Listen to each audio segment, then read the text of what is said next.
Forged in blood and slaughter, the Timurid Empire oversaw a period of incredible cultural flourishing, which many scholars label as the Timurid Renaissance. In science, architecture, the arts, and literature, the Timurid period produced remarkable achievements. The Timurids profoundly influenced the later gunpowder empires, the Mughals, the Safavids, and the Ottomans. Born in 1370 in the Central Asian successor state to the Mongol Empire, the Chagatai Khanate, Timur was a Turco-Mongolian warlord hailing from the Barlas tribe, who were originally Mongolian but had adopted Turkic culture. Injured while trying to rob a shepherd, Timur became known as Timur Lang or Timur the Lame. Although firmly a Muslim, Timur envisioned himself as the heir to Genghis Khan, aiming to recreate the Mongol Empire. Overrunning much of Central Asia, Persia, and the Levant, Timur's conquests were savage, entailing massacres, sacking of cities, and mass enslavement. In Russia, Timur clashed with another Muslim Mongol successor state, the Golden Horde, led by Toktamish. The Horde's capital of Sarai was destroyed, crippling the Khanate, which allowed its vassals, the Russian Muscovites, to emerge as an independent empire. Moreover, Timur invaded the Delhi Sultanate under the Tughlaq dynasty, where he brutally sacked the imperial capital of Delhi, carrying away thousands of slaves. In the Levant, ruled by the Mamluk Sultanate, famous for repelling the Mongols centuries earlier, Aleppo and Damascus's populations were massacred. Timur generally spared artisans and sent them to the capital of Samarkand. The famous North African sociologist and historian Ibn Khaldun met Timur during the siege of Damascus. Here's an account provided by Ibn Khaldun.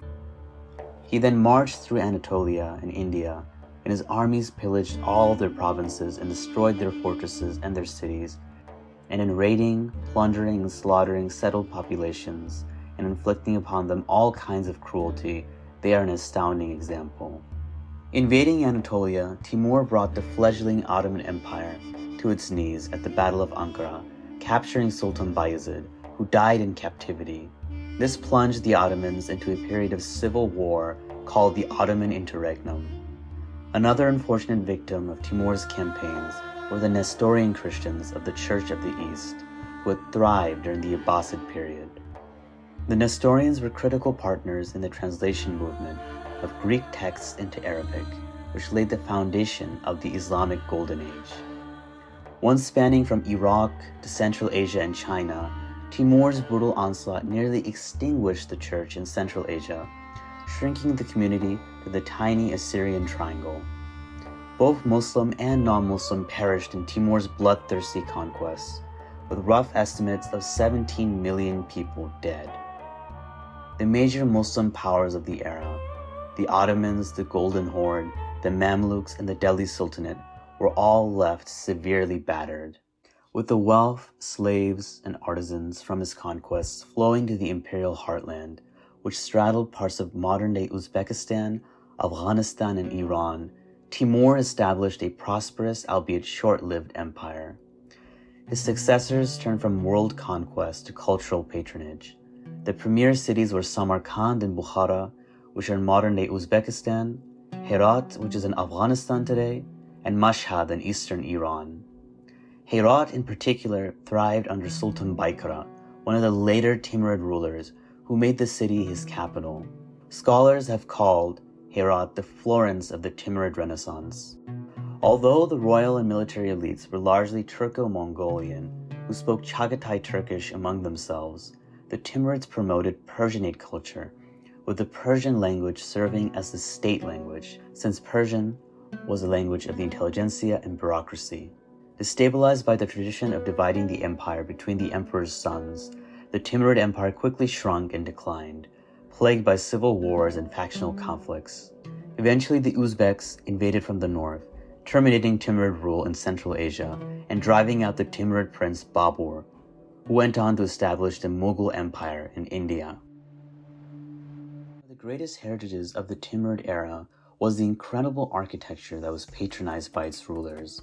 No doubt, with enslaved artisans and wealth from looted cities, the Timurids constructed truly beautiful and unique architecture. Timurid architecture is characterized by the heavy usage of deep blue tiles, turquoise domes, thick, towering minarets, and hypnotically ornate interiors representing the zenith of Islamic geometrical design. Typical architectural sites were the large congregational mosques for Friday prayer, called Jami mosques, mausoleums for rulers and saints, and khanaqahs, which were essentially monasteries for Sufis, and madrasas, which were universities teaching science and the Islamic faith, and caravanserais, which served as rest houses for travelers. It is because of this magnificent Timurid architecture that today so many tourists flock to Uzbekistan. Women played a prominent role in the Timurid Empire, with relatively more freedom than other Islamic polities. This partly came from the nomadic Turco-Mongolian tradition, where women were less restricted than women in more sedentary, stratified societies in the Islamic heartland. Elite women were highly educated, with paintings illustrating boys and girls attending school together, a far cry from the retrograde regime of today's Taliban. In addition to the Turco-Mongolian tradition, women took advantage of their economic rights through Islamic Sharia law to become architectural patrons. Through Islamic law, women enjoyed individual property rights with the sacrosanct, albeit unequal right to inherit, which is coupled with the right to the dower, or marital gift called the mahar, which many scholars describe as a form of pre-mortem inheritance. For royal women, inheritance and mahar could prove to be a hefty sum. Amassing this capital, royal women patronized a significant amount of Timurid architecture, particularly madrasas and khanaqahs. The most illustrious Timurid woman was Goharshad Begum, consort of Emperor Shah Rukh Khan. She patronized a beautiful Friday prayer mosque in the shrine of Imam Reza in Mashhad, and another massive mosque madrasa complex in Herat. But unfortunately, only the minarets survived because the British destroyed the site during the Great Game struggle with Russia. Moreover, despite popular claims that science permanently declined in the Muslim world following the Mongol conquest, science, particularly astronomy, thrived in the Timurid realm. The Timurid ruler Ulugh Beg, son of Shah Rukh Khan and Gawarshad, was himself an astronomer. Ulugh Beg was inspired by the Maraga Observatory, which was built ironically by none other than Hulagu Khan, the Mongol commander who had destroyed Baghdad, the former intellectual capital of the Muslim world. The Maraga Observatory was patronized by Hulagu Khan for the renowned Shia polymath Nasiruddin Tusi, famous for discovering the Tusi couple, describing planetary motion and the law of signs. Inspired by this imperial precedent, Ulugh Beg built a madrasa and an observatory for his scientists. Working with his astronomers, Ulugh Beg compiled the Ziji Sultani, or the Ziji Gurkhani, which is the most accurate star catalog until Tycho Brahe's in the 16th century. Ulugh Beg's observatory boasted accomplished astronomers such as Jamshid al-Kashi and Ali Kushji.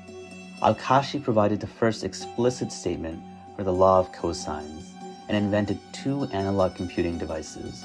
One was the plate of conjunctions, which determined the time of day for planetary conjunctions, which is when two planetary objects appear close together in the sky. Another device was a planetary protocomputer, which graphically solved a number of planetary problems like finding the latitude and longitude of various celestial bodies. Meanwhile, Ali Kushji, in his work The Supposed Dependence of Astronomy Upon Philosophy, made the important conceptual step in separating philosophy and astrology from the discipline of astronomy, which he argued should be based purely on mathematical and empirical grounds. A common misconception is that the famous theologian Al-Ghazali's attack on philosophy led to the decline of science in the Muslim world. However, Kushji was influenced by the Islamic theologians of the Kalam school, which included thinkers like Al-Ghazali, who denounced the excessive reverence many Islamic philosophers held for the Greek philosophy of Plato and Aristotle. Particularly, astrology was criticized for associating powers with celestial bodies, like the moon or the sun, other than God, which infringed on Islam's strict monotheism. Wielding Kalam's critique of Greek philosophy, Kushji freed astronomy from philosophy and Aristotelian physics to a more empirical mathematical discipline. From this metaphysical foundation, Kushji discovered empirical evidence for the Earth's rotation, rejecting the Aristotelian view of a stationary Earth. Although his influence on Copernicus is uncertain, Kushji's conceptual revolution anticipated the Copernican revolution, which saw astronomy in Europe move past the Ptolemaic model.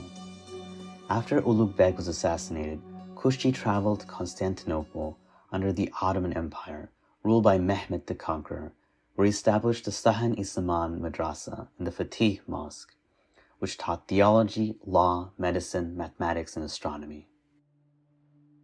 The art of miniature blossomed during the Timurid Renaissance. The tradition of Islamic miniature began following the Mongol conquest, which brought influences from Chinese painting. Timurid painting was centered in the school of Herat, led by the famous miniaturist Kamaluddin Behzad, patronized by Sultan Baikara. Compared to earlier miniatures, Timurid painting shined with brighter and more vibrant colors, reflecting a highly cosmopolitan culture. Common scenes in Islamic miniature would be historical events involving past and contemporary rulers, scenes from the stories of the prophets, and scenes from Ferdowsi's Shahnameh, which recounted the mythological pre-Islamic era of Persian kings. Following the dissolution of the Timurid Empire, Behzad served the first Safavid Shah, setting the foundation for Safavid miniatures. The school of Herat would be the model for later painting schools that emerged in the Ottoman, Safavid, and Mughal empires. Moreover, illuminated manuscripts of the Quran and Persian poetry, such as the Shahnameh, Attar's Conference of the Birds, and Sadi's Gulistan, were common.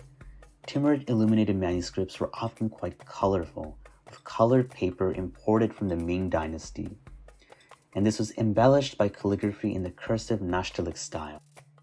Furthermore, literature thrived in the Timurid Empire. One of the most iconic poets of Persian literature, Hafez, towards the end of his life was patronized by Timur. Hafez's ghazals straddle both Sufi introspection and worldly revelry. According to legend, the following couplet brought Hafez into trouble with Timur. If that Shirazi Turk accepts my heart in their hand, for their Indian mole, I will give Samarkand and Bukhara. Timur complained, with the blows of my lustrous sword, I have subjugated most of the habitable globe to embellish Samarkand and Bukhara, the seats of my government, and you would sell them for the black mole of some girl in Shiraz? Using his clever wit, Hafez mollified Timur, confessing that his ridiculous longing expressed in the couplet was a precise reason for his own deep misery. Satisfied, Timur presented Hafez with gifts. The most significant poet of the Timurid era was Maulana Abdul Rahman Jami. Of the poets in his time, Babur describes Jami as the most outstanding, and he says, in esoteric and exoteric knowledge, there was no one like him at the time. His fame is such that it is beyond need of description.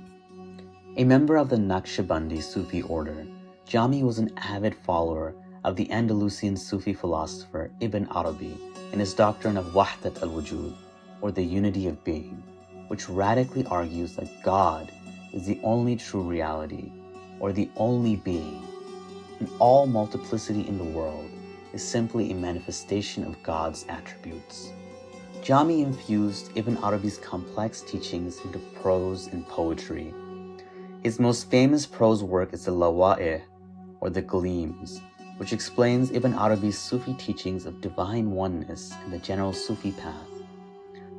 The Lawa'ih spread through the Naqshbandi order, even becoming popular with Chinese Hui Muslims who synthesized Jami's work with Confucian concepts.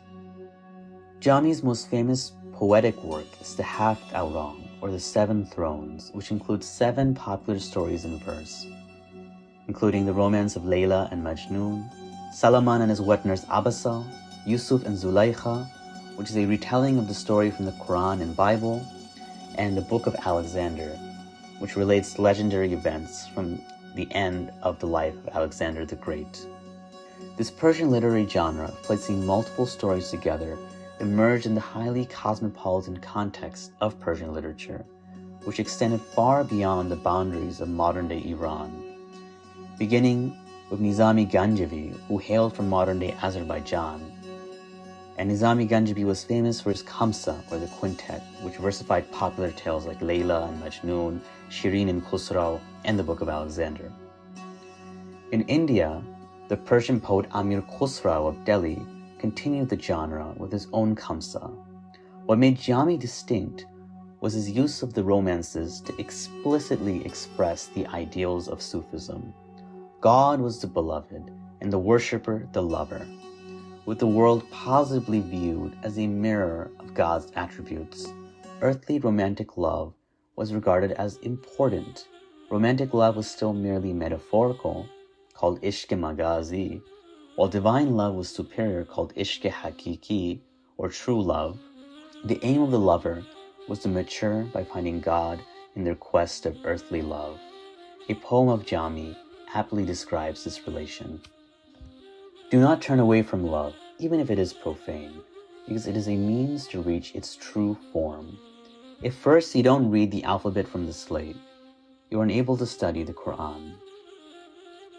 A heart in love with attractive beauties, whether he knows it or not, is in love with him. This all comes through in Jami's treatment of the story of Yusuf and Zulaykha. Although the Quran is less judgmental about her, Muslim commentators simply disregarded Zulaykha as a seductress. However, Jami retells the story from Zulaykha's perspective, reimagining her misguided quest for the love of Yusuf as a journey of spiritual growth. Jami's poetry represents the maturation of Persian literature, with flowery romances pregnant with Sufi thought. Jami's work, especially his romance of Yusuf Zulaykha, would influence other regional languages beyond Persian, such as Turkish, Pashto, Hindustani, Malay, and even Georgian literature. For instance, Muhammad Shah Sagar of Bengal wrote his own version of Yusuf Zulaykha, which became a crucial work of medieval Bengali literature. Even today, Jami's poetry is still popular, with his Persian verses still sung in the tradition of Sufi devotional music called Qawwali in South Asia.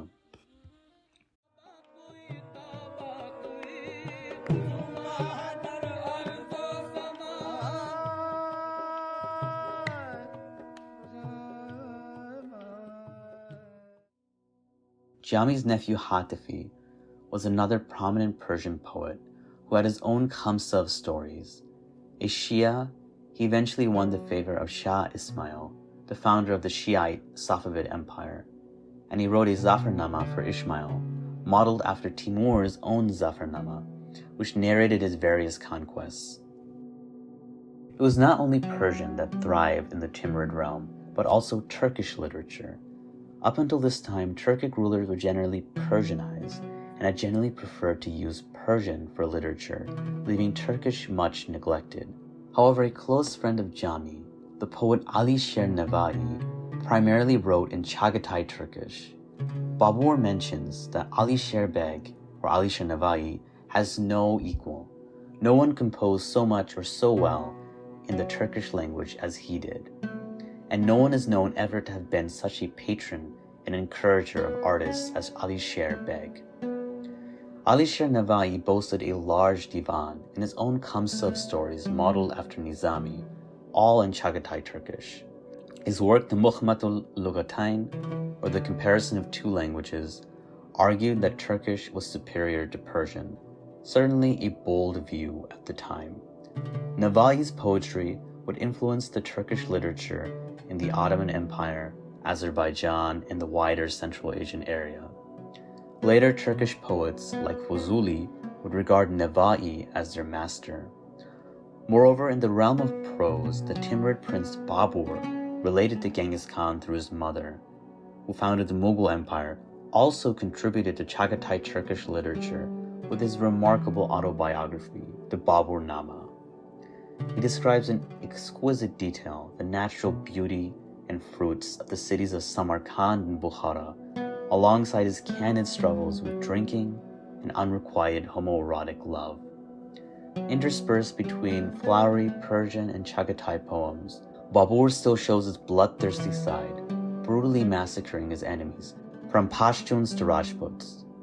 Babur's autobiography paints the portrait of a complicated man and is a wonderful snapshot of the dichotomy of the Timurid era, brutal yet beautiful, cruel yet cultured. Despite lasting a mere 137 years, from 1370 to 1507, the Timurid Renaissance was a tremendously creative period that profoundly shaped the culture of the Mughal, Safavid, and Ottoman empires. The Mughals would directly carry on the legacy of the Timurids, viewing them as their ancestors. The name Mughal itself means Mongols, which reflects the Turco-Mongolian roots of the dynasty. Another name used by both the Mughals and the Timurids was Gurkhani, or son-in-law to Genghis Khan. Perhaps overshadowed by the legendary violence of Timur's daring military campaigns, the Timurid Renaissance deserves to be celebrated for its wide-ranging cultural accomplishments.